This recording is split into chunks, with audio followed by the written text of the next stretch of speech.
All right, thank you all again for joining us for our 4th of July programming. We're back for part 2 of our discussion about kind of the legacy of the Declaration of Independence, particularly the language that's used in that to describe American Indian people, and how that sort of continues on throughout time and affects American Indian people even to this day. And how we ended our conversation in the last video, we ended talking about Andrew Jackson and the Indian Removal Act of 1830. And one thing that I wanted to make sure that we mentioned and talked about a little bit were some of the details of the assimilation practices that were put in place even before that time period leading up to that point. So really, you start to see a lot of writing, even from people who are coming to Jamestown in the 1600s, talking about how Native people they're witnessing, men in particular, are not making good enough use of their land. They're letting forests grow up. Their fields and their gardens are not tidy like what they're used to seeing in Europe at that point in time, in their opinion. They think of hunting as some sort of leisure activity that European men, that's kind of their frame of reference. But for a lot of Eastern Woodland Indian groups and American Indian groups in general, that's part of a man's role in their communities, is providing for their families, providing for their towns. So hunting is a very important thing for men to be doing at that point in time. Women, on the other hand, are farming. In the view of many Europeans at that point in time, it should be the other way around. Men should be doing that type of work.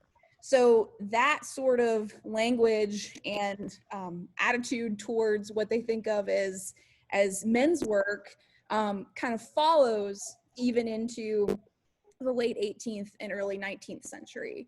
So when you see groups in the Southeast, groups like the Choctaw, the Cherokee, the Chickasaw, groups that made up what they would call the 5 civilized tribes, the reason why they were called that is because Europeans felt that they were more apt to pick up on things that would make them more Anglo-American as far as their characteristics go in their society. So they were very involved in trade. They actually, they're very, very involved with more so of the market economy that's kind of spreading throughout the colonies at that point in time. And also they are doing things like doing textile production. So you see things like spinning wheels or looms being introduced to Native women in these communities. So they would produce textiles to be sold. You have livestock being introduced, which that's something that happens very, very early on.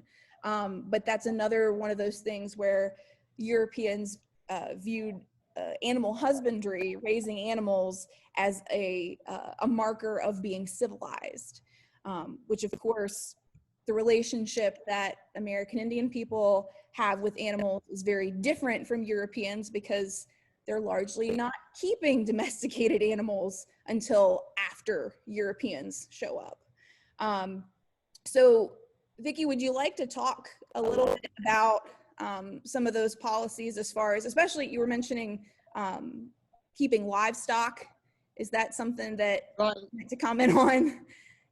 Right. Yeah. So as a historical interpreter, people will come visit us, and they'll see the area where we're gardening, and early in the spring, before the crops are coming up, people will say, "Oh, is that where you keep your livestock?" And I look at them and I'm like, "Well, no, we didn't raise animals." And they're like, "Well, why?" I mean, in their opinions, society should be raising animals. And when I was a child, the one thing that my father would kind of talk about is having extra mouths to feed. And the reality of it is we didn't raise turkeys, they raised themselves. We didn't raise deer. They raise themselves. I mean, all of the animals who live as natural resources in the forest, they pretty much take care of themselves. So it's not something that we are having to have the extra work to provide the food to feed the animals. They feed themselves and then they feed us, and it's a circle that, or a cycle that we go through as far as that's concerned. So as the Europeans are here, they are very interested in making sure that indigenous cultures are raising animals. And also I want you to notice that because we were not domesticating animals, a lot of the germs and diseases and viruses that are associated with those animals had not been a problem here. So we had no resistance to many of the viruses that they had had in the European cultures because of how they raised and lived in close proximity to those animals. So in 1714 and 1718, when Eastern Siouan people, the remaining groups, were gathered up and put down in Fort Christiana, one of the things they wanted to do was to teach these groups how to raise animals. So they taught them how to raise pigs and chickens. Mm-hmm. And when I was growing up as a child, we always raised pigs and chickens. And so one day when I was doing some research and I went back and I gathered the information that the Eastern Siouan people had been taught to raise pigs and chickens, I went, oh my goodness, it's hundreds of years later and my family's still raising, guess what? Pigs and chickens. Mm-hmm. You know, so we were taught to raise those animals and continued to do so.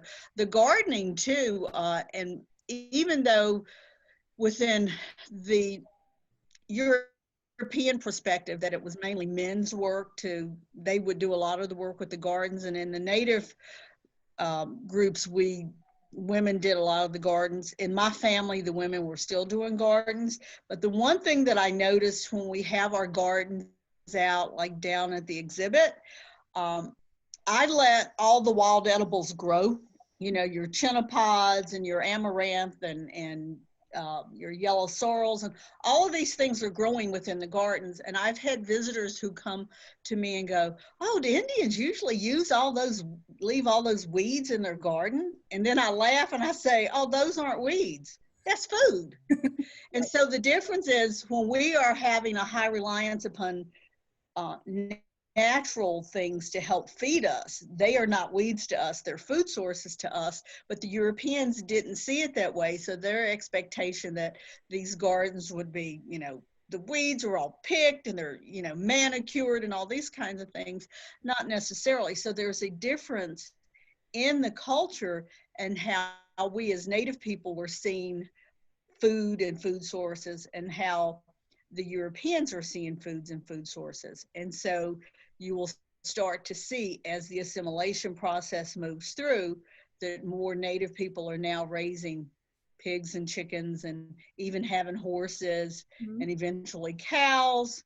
And even though so many people have a lactose intolerance to milk and milk products, you know, you're having cows and things like that. So you'll start to see that assimilation process creeping its way into the tribes, especially here on the eastern side of the United States. Mm-hmm.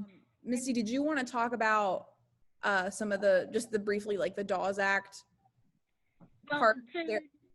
Yeah, which is kind of interesting. So the Dawes Act is, you know, it's from 1887, and, you know, like kind of a quick overview for people who aren't familiar.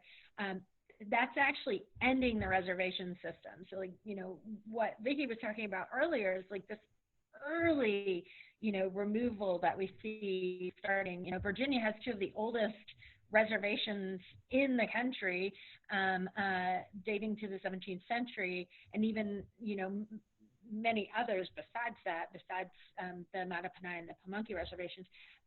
But this 1887 Act is it's an attempt by the U.S. government they want to end the reservation system to basically remove tribal authority, and remove the individual from their larger community. So there's an attempt to try to offer they're, offering citizenship to American Indians who will accept individual plots of land.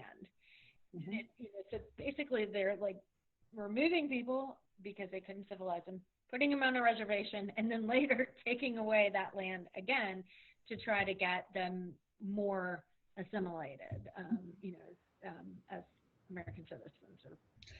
I find that process, which there again happened here in Virginia well before it even started to happen in Oklahoma territories and places like that, is that, let's take maybe like the Nottoway, for example, who had a wonderful reservation, and they decided to go in and divide it up. Oh, we're going to give each family so much land.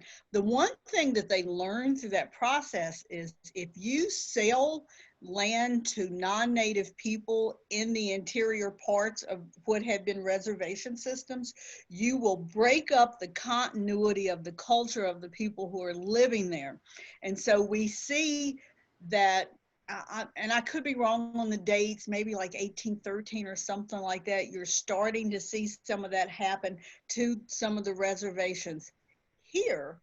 And they learned how you can break up that tribal community by taking that land and separating the land.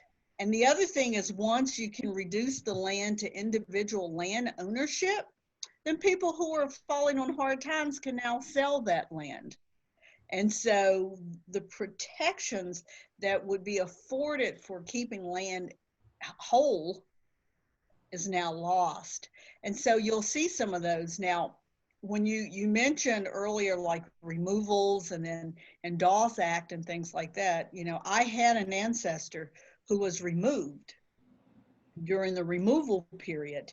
And when you look at the Dawes Act, that family name still occurs there on the Dawes Act. So we still have knowledge and ties to what's going on for the groups who have been removed, who are now falling, I'm going to say, prey to some of those actions out there. But, we still find families like mine who still have, or who at that time still had connections to some of the people who were removed and now falling to the problems with the Dawes Act, as they are now living in the territories out in the West across the Mississippi. Mm-hmm. And since one of our biggest themes with talking about all this is the erasing of culture, the removal of people, as we, kind of look forward in time, like leaving the 19th century and even going into the early 20th century, there are a huge amount of things that are going on in that same vein at that period of time. And I was wondering if you could talk, especially from a Virginia Indian perspective, about things that are happening in the early 20th century to continue to erase those cultures. Oh, absolutely. So Virginia Indians, a long time ago in Virginia, or they passed a law that said only Indians living on reservations could be enumerated or considered as Indians. All Indians who no longer live on a reservation would no longer be considered as Indians. So I'm trying to figure out how loss of land changed your DNA, but I think that's another subject. So in Virginia, because of early issues with not maintaining treaties that were signed, you have groups and pockets of Native people who are living in communities but not living on what is considered as reservations. And those people would be susceptible to the Racial Integrity Act of 1924, which, because of earlier laws, said only Indians who were living on reservations would be enumerated as Indians. They've had their designation changed a lot of times to M's for mulattoes. And then in 1924, the Racial Integrity Act would then say all of these people who had previously been recorded that way with M's or as mulattoes would from this point forward just be seen as people of color or colored people or Negroes. And so the Racial Integrity Act of 1924 would totally wipe out on paper, so we call it paper genocide, the Native populations living in a bunch of communities here in Virginia. So we have two things that we're dealing with that act. We're dealing with the fact that we are now considered in these communities as Negroes, which means the Jim Crow laws that are in effect that are used against people of color are now being used against Virginia Indians as well, because according to the act, we are now part of that whole group of people. Also, the Sterilization Act that is enacted at the same time the Racial Integrity Act will be used mainly on poor and minority populations. And of course, it's 1967 before we can get some of these acts reduced. And that means for the tribal people, it's a long time for these tribes to be able to pull their tribal entities back together and work through the recognition process and undo the laws that were set against us, hundreds of years ago. So it's been a long, hard process for us as far as those acts are concerned. Governor of Virginia, George Allen, signed a bill that would allow Virginia Indians to have their birth certificates reissued with Indian on their birth certificates, because prior to that time, these early birth certificates were issued saying that natives were coloreds or Indians. And so it throws us into the middle of all of the things that we're still dealing with today. And believe it or not, the one thing that we started talking about was the Declaration of Independence, and we started talking about, all men are created equal, but all of those laws and those issues that we have talked about today said exactly the opposite. Mm-hmm. That natives and people of color in general were not equal, that these declarations were not necessarily meant to include the native populations of Virginia or even the African American populations of the state. Mm-hmm. And when we're talking about that removal, of culture, like with the Racial Integrity Act, it kind of goes along with the concept of how that's still impacting people today. For instance, we can look at other policies, say like the residence schools, which, Virginia has the first residence school in the, when was the Brafferton? It was in the late. It's like 1705 or sometime around then. I think the money was set aside, the 5,000 pounds or whatever it was to start the Brafferton School, which is at current day William and Mary, if people don't know where that is. Yep. And we've know that the first 6 students actually weren't, we don't even know where those students came from, because the college purchased those students from a Virginia slave trader who was dealing in the Indian slave trade. But when we look into the more modern time period with those residence schools, we're seeing that starting early in Virginia, and that those schools, throughout the U.S. are, well, and into Canada as well, are being used into the 1970s. And, it's interesting to me, when we look at what people think about, when they think about American Indians in general and reservations and whatever else, how can you teach a child to be part of a family when you remove them from their family during all of those formative years, and then stick them back into their community and expect them to be able to understand how to be a part of the family? And to me, that, I guess I'm leading up to like asking you, what are some of the issues that we still see today, for or do you see this as, pardon me, do you see these as issues that are still impacting Virginia Indians today and American Indians in general? Well, there's so many of the things from the past that impact us today. And if I could speak on residential schools, let's say children who went into residential schools were given a new name. They were given a European name. So who they were no longer exist. So when they die, okay, so, you know, Joseph Smith died. Does the parents know who Joseph Smith is?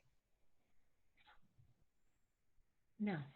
Right. So, you know, children who are dying and parents don't know, you know, because, you know, their child who left home, whose name was one thing, is not who's recorded as the child that died. You can see what I mean?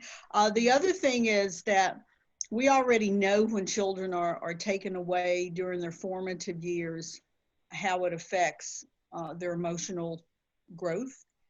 So as you have people who are coming back to their culture who were raised without emotional growth, that makes it difficult.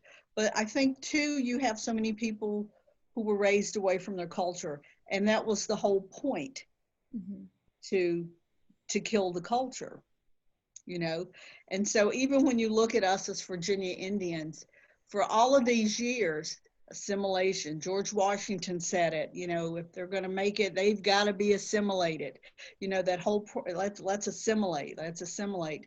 And so we have an issue where we in this country, and I know it's a new term, but we become excellent code switchers. Right?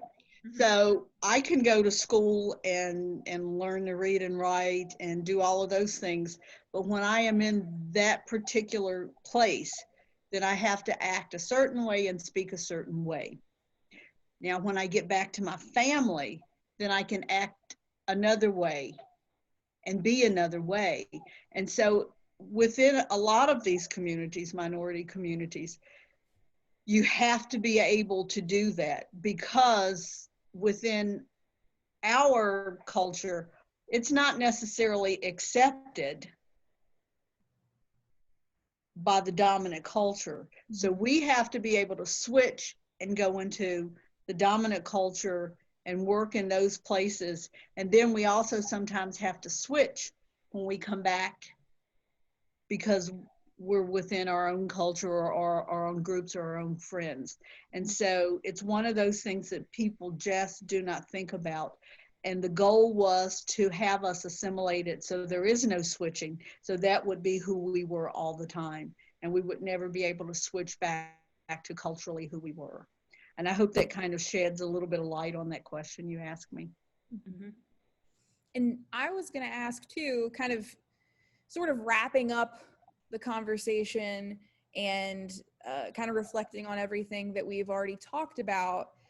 In today's world, in today's climate, you know, even though the Declaration of Independence at its origin and when it was actually written did not really have American Indian people in mind when it was being written, right, as we already talked about. What are some ways that you see American Indian people today, you know, asserting their sovereignty, asserting their independence in ways that they may have not been able to before, particularly young people? Like, what advice would you give to Native people about essentially continuing to assert that? Right. One of the things is learn your language so it doesn't die, and speak your language, because a Native person should not be chastised for being in a store speaking their language with somebody telling them you need to speak English. Okay? Yeah. Learn and protect and preserve that language. It is important. Learn and protect parts of your culture, whatever's left. It is important to protect and preserve that part of your culture. Learn it, use it. You know what? Powwows, do them. Mm-hmm. Do them. Feel proud about being able to go out and do those things. But don't just take your clothes off at the end of the powwow and go back to being assimilated. Take who you are in your heart and take it with you wherever you go, and look at the world from the eyes of your ancestors, how they would have looked at our world and protection and preservation of our natural resources, because it's who we've always been. It's who we need to continue to be. And those are just some of the things that I would say to young people, which is why, you know, I've gone down to tech and we're like, I'm going to teach you how to grow these gardens, because every time we as elders can teach young people how to do these things, that means those things will continue. So not only learn it, but teach it, so the next generation will have it. And those are some of the important things that I think we need to continue to do. And just protect and preserve as best we can. Mm-hmm. I mean, I just want to reiterate that bit about, like, you can't have a community unless you have a common shared history. And so, like, you know, the whole point of us wanting to do these videos today is to, you know, to not to put people off necessarily on what might be considered difficult subjects. It's just to learn more, to be able to, you know, pass this history on in a way that is, you know, being good stewards of history, not just, you know, users of history. Right. Good point. I would like to thank Misty and Mary Kay for inviting me today to talk about not only the original Declaration of Independence, but how today those words are used or sometimes misused as we talk about the things that we do or how we celebrate. I encourage people to be safe as you go about celebrating or not celebrating, because it's very much an independent thought process for people as to how we choose or not choose to think about the signing of the Declaration of Independence. But thank you guys for having me, or should I say Philahook, which means thank you. And let's do this again sometimes. History is an ongoing learning thing, and we'll do some more of these. Thank you so much, Vicki. It's been really, really awesome having you talk with us today about this. So. Thank you.